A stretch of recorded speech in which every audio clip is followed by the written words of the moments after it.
Okay, let's see here. So before we get started on the review session, just so these are the papers that my grader got back. I guess these were the ones you turned in last week on Monday, I think. He mentioned that one of the problems that he happened to grade, some people didn't do, and so they got hurt on the scores pretty badly. But other than that, as long as you did all the problems that you're supposed to do, the scores on this one are pretty good. The papers that you turned in on Friday, my grader is still working on those. I'm not sure. I hope I'll get those back by tomorrow. And then you have an assignment due. Yeah, you actually have two things due tomorrow, which are the take-home quiz, right? And then the homework problems from section 5.1. And so that's coming up for tomorrow. And then the test is on Wednesday. I'm not asking you to do any of the homework for 5.3. In other words, you're not going to be asked to turn it in. But that section will be on the test. I'm going to be talking about it obviously a lot tomorrow. Tomorrow in class we will be mainly talking about 5.1 and 5.3 together. And I'm going to be talking about that tonight also, because I know it's a little bit on short notice here to get this first part of Chapter 5 down. But I think you guys are capable of doing it. To help you with that, I posted a lot of things on my website. So there are some videos that I made, and one of the videos is about linear transformations. So it's like section 5.1. It's about, well, there's a 30-minute clip. My camera will only do 30 minutes at a time. So a 30-minute clip followed by another 10 minutes at the end of it. So it's a fairly long thing, but it really is very thorough. So I recommend that you watch that. It'll help you with the homework too. Actually, the 30 or 40 minutes that you spend watching that video will probably make the homework 30 or 40 minutes shorter. So it's really worth watching if you haven't done that yet. And then the other thing is I've also posted videos about the material from 5.3. These are actually videos that I made last year at the same time. I did the same thing. And as I was joking with some people before we started the review, more than 2,000 people have watched this video since I made it a year ago. I was like really amazed where are all these people coming from. So feel free to watch it. I watched it to make sure it was still, I mean the math hasn't changed in a year. So it's still correct and helpful. So you can watch that. Of course, I'm going to be lecturing on that tomorrow night too. So you can watch the lecture, watch it on the video, but you can also, obviously, I want you coming to class and getting it there too.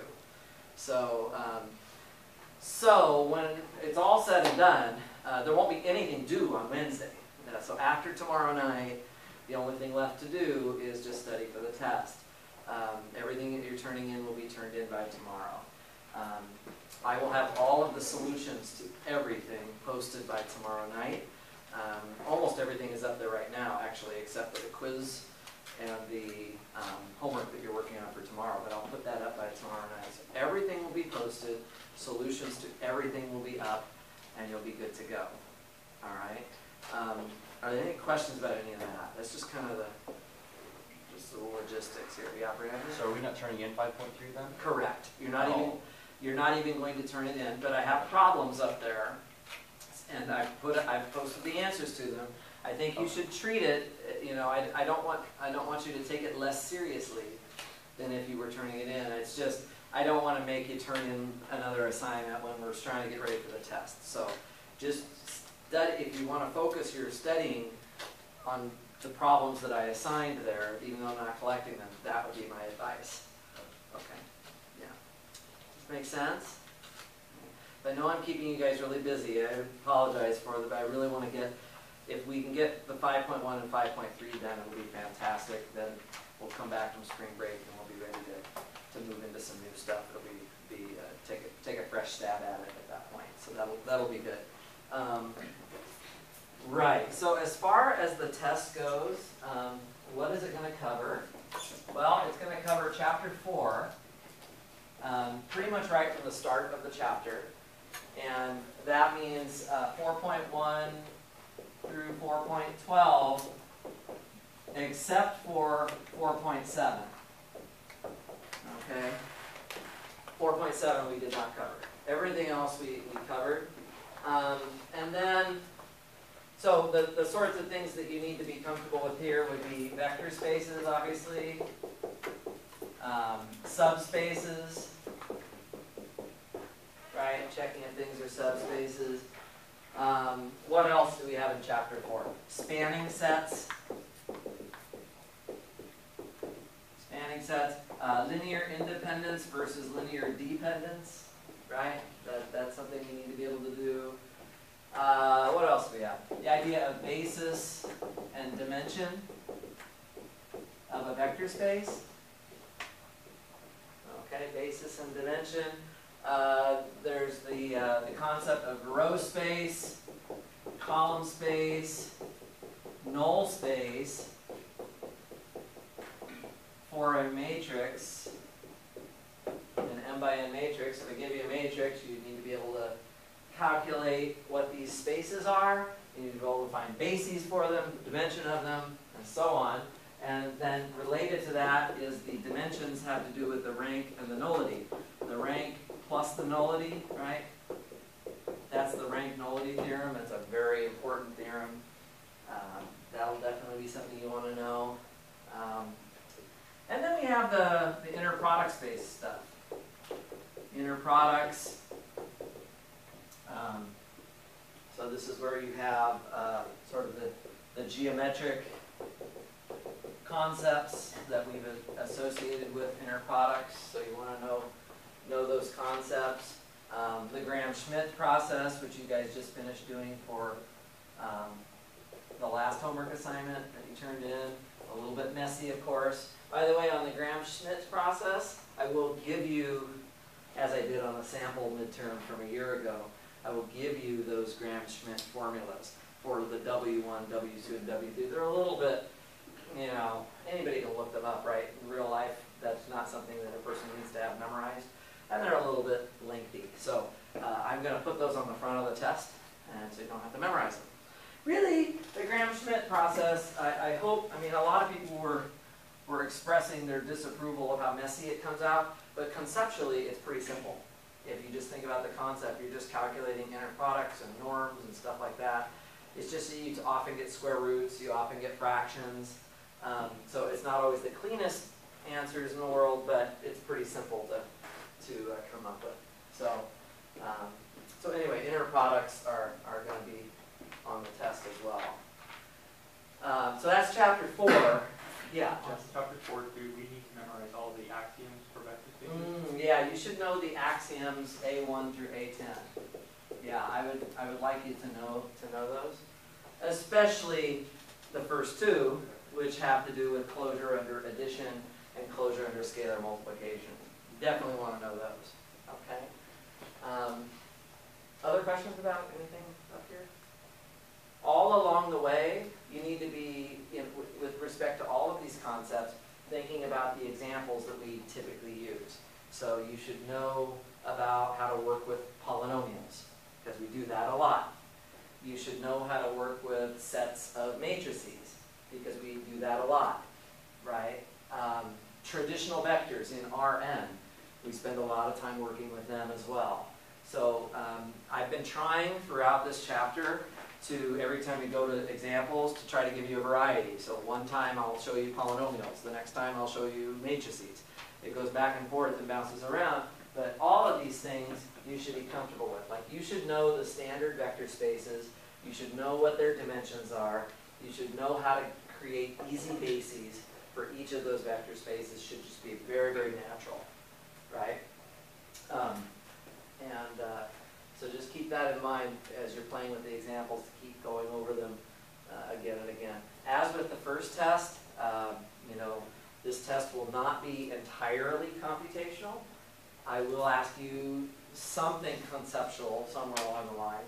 Don't know exactly what it would be yet, but you'll see that when you look at the sample test. It's mostly going to be calculations and computations. Compute this, find a basis for that, find a spanning set for this, blah, blah, blah, blah, those sorts of things. Orthogonalize this set of vectors, whatever, right? That's all computational stuff. But I will ask you some conceptual things, such as, you know, oh, if the rank is equal to this number and n is equal to that number, then what's the nullity, and that's maybe too easy. So maybe something along those lines would be an example. You'll see some examples. If you just look through enough of the review packet, you'll find them. Linear independence is a nice one to ask conceptual questions about. I'll try to show you an example of that tonight as well. But anyway, I would say that all of this stuff here, probably about 75% of the midterm would be focusing just on this stuff. Maybe 80%, 75%, 80%, somewhere in there. And then the rest of it is chapter 5. And in chapter 5, we're only looking at 5.1 and 5.3. We are not going to cover 5.2. So it's just these two sections. Essentially, what do you need to know out of chapter 5? Well, you need to know linear transformations. That's really what the whole chapter is about. So we talked about it last week. There's two axioms for that, right? There's T respects addition and T respects scalar multiplication. Those are the two axioms of a linear transformation that have to be verified. So you want to be able to check whether something is or is not a linear transformation. Those are natural types of questions to ask. And then there are subspaces associated with linear transformations that everybody needs to be comfortable with, which are the kernel of the transformation and the range of the transformation. And we haven't really gone over those yet. As I said, you can already see videos about them on my website, but I am going to go over these. The kernel is a subspace of V, and the range is a subspace of W, and that's where your transformation T goes from V to W. So a linear transformation is really just like a function with inputs and outputs. In calculus, your inputs and outputs are real numbers. And all I'm saying now in Math 250B is that the inputs and outputs of these functions don't have to be real numbers, they just have to be vectors of some type or another. So vectors from V are the inputs and vectors from W are the outputs. Okay? And the kernel of T is going to be a subspace of V, and the range of T is going to be a subspace of W, which I'll tell you how to calculate these in just a little bit. And now, as soon as it's a subspace, we can start to ask, what's the basis for it? What's the dimension of it, right? Everything goes back to this side, back to the chapter 4 stuff again, once we know it's a subspace. Okay? So that's it for chapter 5. This would be 20 to 25%. Let's just say 25%. Round it up a little bit, would be focus on that. Okay? So it's quite a little bit, but it naturally ties back into this stuff, so it makes sense that we look at it all together. Okay? Any questions on the overview? So far, so good? All right, so that's just the overview of the test. So on Wednesday is when we're going to take the test. As usual, I'm the same as with the first exam. I'm probably going to start with a mini lecture on something that's very light and easy, but that's not on the test. Just I want to keep the material moving forward so I don't get into a jam at the end of the semester and run out of time. So when you come in here at 5:30, probably from 5:30 until about 6, I'm just going to go over a few things and then we'll start the test. I'll let you work a little bit late on Wednesday. Probably not super late because I have to get on a flight the next morning. So I don't want to be here like all night, but I'll let you work a little bit past 7:30 like I did last time. And then we'll be done before the spring break. So that's kind of where things sit. And your exams will be going all the way to New Mexico with me, and then to Colorado, and then back. They're going to take a very long journey to get back to you again because I'll be grading them while I'm on my travels over the spring break. Any questions at all? Huh? Hopefully they don't get lost. Hopefully they don't get lost. One time I went on a cruise. I went all the way to Florida, got on a ship, went out through the Caribbean and came back, and somebody had lost a page of their test, and they accused me of like dropping it in the ocean in the Caribbean Sea, and I was like, well, I'm not going to go look for it. So It didn't turn out to matter that much, but yeah, I will be very careful to keep them with me at all times. I won't put them in the checked baggage. The airlines lose my luggage and stuff, I'll be in trouble. Okay, so this is the overview. Anybody got any questions about any of that? Most of what we're going to do tonight is just practice some of these problems which are on the review. These are on the website. I already have the answers to these typed up. The thing we're doing here tonight, of course, is giving you guys a chance to watch it live, to ask questions, right? If there's anything at all that is not clear about what I'm going over, this would be a great time to ask a question. You're not going to leave here tonight probably feeling like, oh, I'm ready for the test. You're going to leave here tonight hopefully feeling like you understand better where your strengths are and where you need to put more time into it. Because I'm glad you're here tonight. You have 3 days now to go back to the things that you find more challenging and focus on those. Okay? All right. Another thing, of course, you should feel good to go back and review those group works as well. The group works from class, that's another thing you can do. So you have an awful lot of things to look at, right? There's a sample test. There's all these problems. There's the review packet has problems in it. There's lots and lots of problems. There won't be any shortage of those. Okay. And so let's go ahead then and start taking a look at some of the problems I have here. And start with this one right here. So these are practice problems now. I'll try to get you out of here by 8 tonight. So I only have 8 problems to go over. So we'll see if I can do this fairly swiftly. So number 1 says, find a spanning set for the null space of 1, 2, 0, -2, 3, and -4, -8, 0, 8, -12. Okay, let's start with that example right here. Remember that the null space is always a subspace. Guys, you can't talk about a spanning set for something that's not a subspace or a vector space. So it has to be a vector space. So can I just ask you, in this case, the null space would be a subspace of what? That's always a good question. Subspace of what? 2 by 5. Not 2 by 5 matrices. R to the n. R to the n, which is, in this case, what's n? R5. R5. Yes. This is a subspace of R5. So the spanning set that I write down should be a list of vectors that are in R5.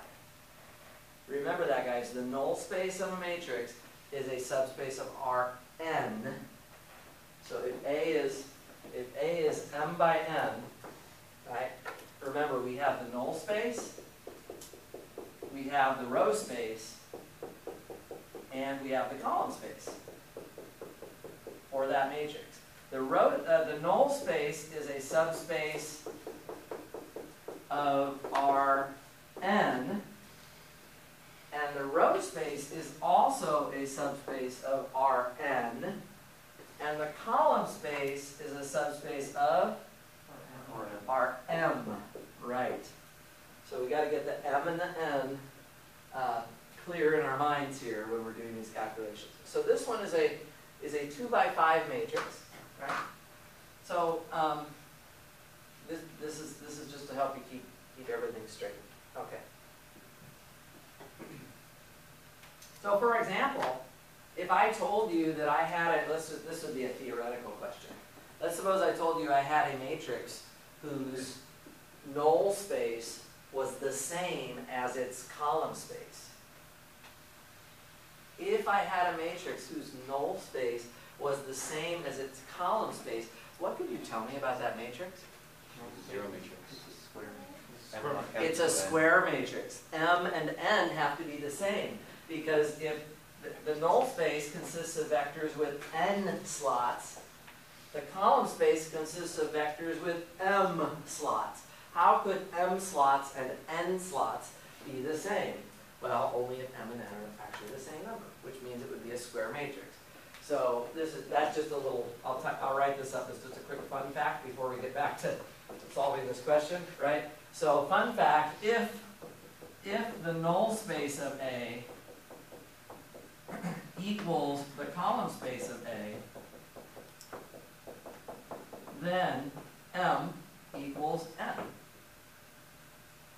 So if the null space and column space are the same, then M equals N. Or if the row space equals the column space, M will equal N in that case too. Okay. Everybody good on that? Now, remind me, how do I find the null space of a matrix? I have to apply my elementary row operations to it. I have to bring it into row echelon form, right? Check for free variables. Pardon? And then do my free variables, my back substitutions. Basically, it's a chapter 2 problem, right? You're basically going to row reduce this matrix.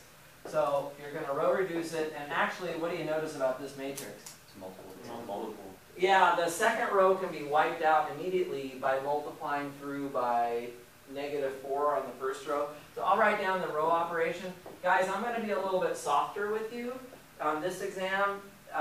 You know, you don't need to write out all the details. Although, again, I've said this before, for the purposes of partial credit, it's better to over-explain and over-show your work than to under-show. Because if you don't show enough work and you have the wrong answer, I can't really help you with partial credit. So I'm just indicating here what I'm going to do. Just in case I mess it up, I'll get partial credit, right? Now, you're going to augment, I should mention this too, when you're finding the null space, you augment your matrix with what? 0. Thank you. For the null space, you use 0 and 0 there. Okay, and then we circle our pivots. We circle our pivots. I'm going to go ahead and erase this information here. And so we circle our pivots, and then remember that each column, it's helpful to do this, each column corresponds to a variable. And it doesn't matter what letters you use. You can use any letters you want. Use A, B, C, D, E, or X, Y, Z, V, W. Okay? You just need 5 variables there. And you see that in the way I set it up, X is a leading variable, and Y, Z, V, and W are the free variables. So, you know, you can, if you want, you can write down, all right, so Y is free, so I call it T, and Z is free, so I call it S, and V is free, so I call it R, and W is free, so I call it, I don't know, Q, whatever letters you want. Technically, you don't have to do that, but you know, because you're really just shifting, you're just using like 4 new letters to replace the 4 old letters. I just like to do it so that I'm reminding myself that these are all free variables right now. And then what you do is you solve for the first variable, x, in terms of those free variables. So to do that, see, this first equation here is really saying that x plus 2y minus 2v plus 3w adds up to 0. This is really the equation that you have. And if you solve that equation for x, you'll get -2y plus 2v minus 3w. You see, I'm just simply moving everything except the x to the opposite side of the equation. Right? And now you can replace what the free variables are, so this becomes -2t plus 2r minus 3q. All right? So there is the expression. And now I'm ready to write down my null space. Guys, before you can give me a spanning set for the null space, you have to figure out what is the null space. So before you do the spanning set, you're going to find out what is the null space. Well, I'm ready to tell you what it is now. Right? The null space of this matrix, I'm going to call it capital A, is just the set. Remember, we said it was a subspace of R5. N is 5. So I should have 5 entries. So the x entry is -2t plus 2r minus 3q, comma. And then the y entry becomes t. The z entry is s. The v entry is r. And the w entry is q. And then this would be such that t, r,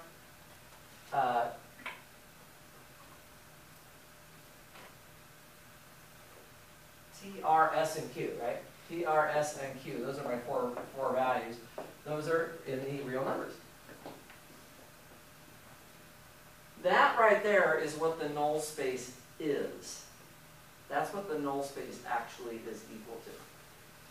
So, how do I get a spanning set for it? Bust out the variable. Bust out the variables, right? 4 words that you definitely want to remember. I can't imagine you won't have to do that on Wednesday, right? Bust out the variables. It comes up a lot. So we're going to bust out the variables here, right? This null space is the span of, when I bust out the variables, well, let's see if we can kind of do this fairly quickly. If I bust out, I'm going to bust out each of the 4 variables. When I bust out the t, what vector do I get after the t is busted out? -2, 1, and all zeros. That vector right there, right? Okay. I mean, basically, you're taking the t out of this thing. So there's -2 there, there's 1 there, 0, 0, and 0, right? And then then you're just going to do 4 terms, right? 1 for each variable. What do you get when you bust out? So this is bust out the t. What do you get when you bust out the r? 2, 0, 0, 1, 0. 2, 0, 0, 1, 0, right? What about when we bust out the q? -3, 0, 0, 0, 1. -3, 0, 0, 0, 1. And when we bust out the, what's the other one? The s. What do we get when we bust out the s? 0, 0, 1, 0. 0, 0, 1, 0, 0, right? There it is. Okay? This set, right, so therefore my spanning set is equal to -2, 1, 0, 0, 0, comma, 2, 0, 0, 1, 0, comma, -3, 0, 0, 0, 1, comma, 0, 0, 1, 0, 0, just like that. That's the spanning set. Everybody okay with that? Justin? Yeah. You okay with that? All right. Everybody all right with that? Okay. So that's how you find a spanning set.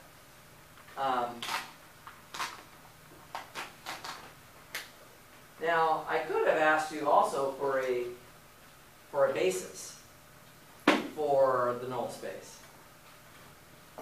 Now, does anybody know anything about how large the basis for the null space needs to be? What's that called, by the way? What's the nullity? The nullity is the dimension of the null space. What is the rank of this matrix that we started with? 1. The number of pivots is 1, right?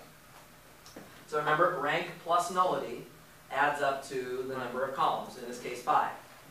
So if the rank is 1, and we know that there are 5 columns, then we actually know that the nullity of this matrix, by the rank nullity theorem, we know that the nullity needs to be 4. And then that number, whatever that nullity is the dimension of the null space. That's the definition of it. The definition of the nullity is the dimension of the null space. So guys, do you remember anything about, all right, so I already know the dimension is 4. How many vectors do I have right here? 4. It's the right number of vectors. Do you guys remember that sort of little table that we made where, you know, k is the number of vectors and n is the dimension of the space you're working in? And we said, well, if k is bigger than n, then the vectors can't be Li. Right? If I give you more vectors than the dimension of the space, they can't be Li. On the other hand, if I give you less vectors than the dimension of the space, then they can't span it. Right?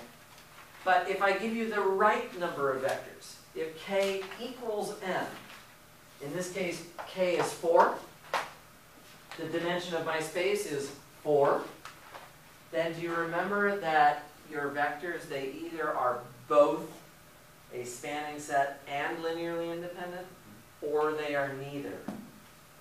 You guys remember that? It's either both or neither.